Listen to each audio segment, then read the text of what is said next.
CUT UG accountancy के syllabus को लेके बहुत सारे बच्चों के मन में डाउट रहता है कि भैया सीयूटी यूजी का अकाउंटेंसी का सिलेबस एक्चुअल में है क्या। दोस्तों, सीबीएसई बोर्ड जब अपने क्लास 12 के एग्जाम को कंडक्ट करवाता है तो बहुत सारे टॉपिक्स को डिलीट कर दिया उसने एग्जाम से। बट दोस्तों, जब सीयूटी एग्जाम होता है तो वो डिलीटेड टॉपिक्स भी आपके एग्जाम में आते हैं। बहुत सारे बच्चों को लगता है कि भैया डिलीटेड टॉपिक्स जो हट चुके हैं वो सीयूटी एग्जाम में भी नहीं आएंगे। ऐसा बिल्कुल भी नहीं है, वो टॉपिक्स भी आपके एग्जाम में आते हैं।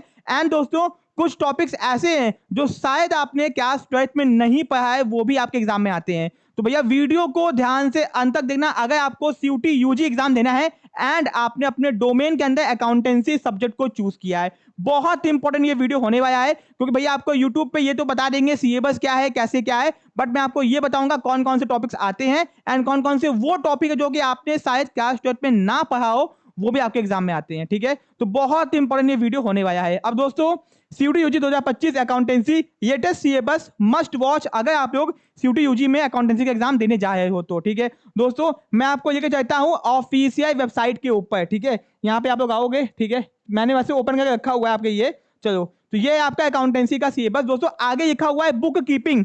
अब अकाउंटेंसी के आगे लिखा हुआ है book keeping 301 syllabus for class 12। चलो हम लोग देखते हैं, एक एक टॉपिक को डिटेल में डिस्कस करेंगे भैया क्या क्या आता है क्या क्या नहीं आता है। ठीक है, ओके।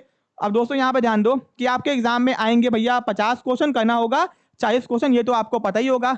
अब दोस्तों यहाँ पे ध्यान दो कि accounting for not for profit organization and partnership firm. दोस्तों, क्लास 12 में शायद आपने एनपीओ चैप्टर नहीं पढ़ा हो। ठीक है, बस दोस्तों सीयूटी एग्जाम में एनपीओ चैप्टर भी एग्जाम में आपके आता है। ठीक है, तो भैया अगर आपने एनपीओ को छोड़ दिया तो सीयूटी एग्जाम के लिए आपको उसको पढ़ के जाना होगा, इंपॉर्टेंट चैप्टर है। तो भैया ये आपका पहला टॉपिक ही हो गया जो कि आपके एग्जाम में शायद आपने क्लास 12 में ना पढ़ा हो, बट सीयूटी एग्जाम के लिए आपको पढ़ के जाना होगा। ठीक है, NPO not for profit organization बहुत इंपॉर्टेंट टॉपिक है, एग्जाम में आपको क्वेश्चन देखने को मिलेंगे। ठीक है, तो एनपीओ क्या होता है, इसके मीनिंग एग्जाम पर, ये शिफ्ट एंड पेमेंट अकाउंट क्या होता है, उसका meaning, concept, fund based non fund based accounting क्या होती है, इनकम एंड एक्सपेंडिचर अकाउंट कैसे बनता है दोस्तों, एंड बैलेंस शीट कैसे बनती है। ठीक है, ये आपको पूरा पढ़ के जाना होगा।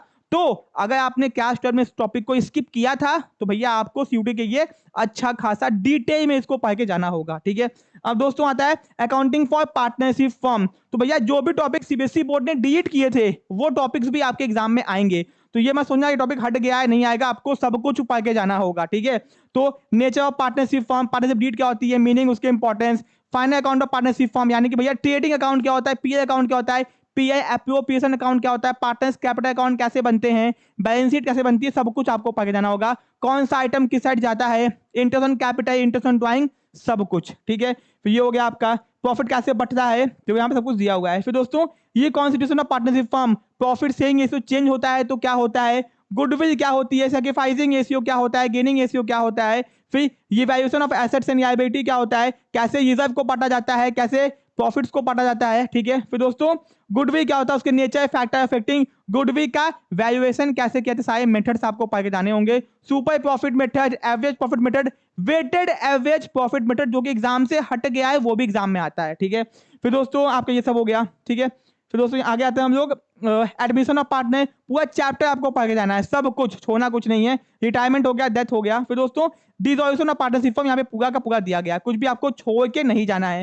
फिर दोस्तों company account, accounting for share, debenture, आपको थ्योरी सेक्शन पे ज्यादा फोकस करना होगा यहाँ पे। ठीक है, क्योंकि आपको भैया बहुत सारे क्वेश्चन पूछता है, शेयर क्या होता है, डिबेंचर क्या होता है, मीनिंग, नेचर, टाइप्स, अकाउंटिंग कैसे की जाती है, एंट्री कैसे पास की जाती है, फॉर फ्यूचर की एंट्री क्या होती है, कैसे भैया उसको डेबिट किया जाता है, किस अमाउंट से डेबिट किया जाता है, सब कुछ आपसे पूछता है। यानी कि थ्योरी के साथ में आपको प्रैक्टिकल की नॉलेज होनी चाहिए अगर आपको सीयूटी यूजी का एग्जाम देना है और अकाउंटेंसी का देना है तो। डिबेंचर क्या होता है यहाँ पे ध्यान दो, सब कुछ हो गया। एंड दोस्तों कैसे शेयर और डिबेंचर को बैलेंस शीट में दिखाया जाता है ये भी आपके एग्जाम में पूछेगा।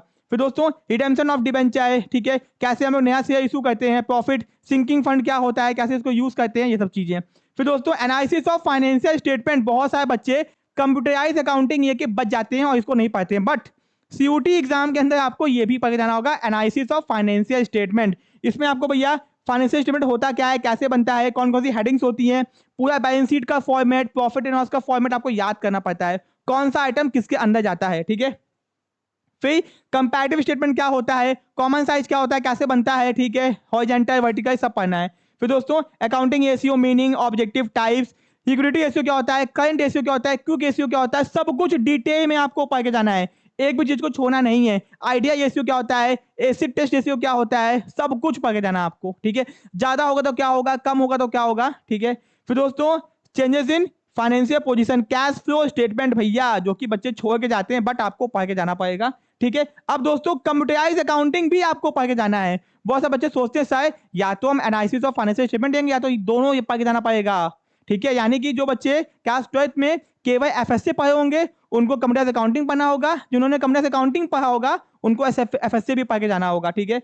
तो यहाँ पे आपको पूरा एफएससी सॉरी कंप्यूटर अकाउंटिंग भी पढ़ के जाना होगा पूरा डिटेल के अंदर, ठीक है। ये था अकाउंटेंसी का सिलेबस, यानी कि कुछ भी कटा नहीं है बल्कि आपको एक्स्ट्रा ही पढ़ के जाना है अकाउंटेंसी के एग्जाम के लिए, ठीक है। तो भैया अगर आपको सीयूटी यूजी की तैयारी करनी है, अकाउंटेंसी की तैयारी करनी है, इकोनॉमिक्स, बिजनेस, जनरल टेस्ट या इंग्लिश, तो आप लोग हम लोग के साथ में सीयूटी यूजी की तैयारी अपने घर बैठे बैठे कर सकते हैं। अगर आप लोग बनारस में हो तो आप लोग ऑफलाइन क्लासेस को भी ज्वाइन कर सकते हो। दोस्तों हम लोग के कोर्सेज के अंदर आपको आपके घर बैठे बैठे सीयूटी यूजी की कंप्लीट तैयारी करवाई जाएगी, जहां पे आपको हम लोग अपने खुद के स्पेशलाइज्ड नोट्स देंगे, जिससे आप लोग कम टाइम के अंदर अकाउंटेंसी, इकोनॉमिक्स, बिजनेस तीनों को आराम से कवर कर लोगे, जीटीबी कवर करोगे। एंड दोस्तों एक ऐसा साइंटिफिक तरीका जिससे आप लोग जनरल टेस्ट के टॉपिक्स को, जीके के टॉपिक्स को बहुत ही कम टाइम में अच्छे से कवर कर पाओगे। ये सब कुछ दोस्तों आपको हम लोग अपने कोर्सेस में बताएंगे, ठीक है।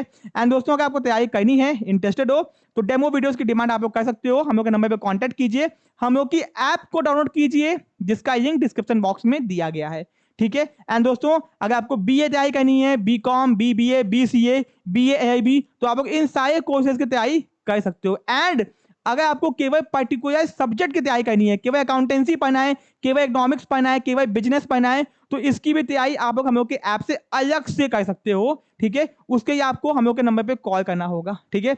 अधिक जानकारी के लिए हम लोग के नंबर पे कॉल कीजिए। मिलते हैं अपने नेक्स्ट पार्ट में। Thank you so much.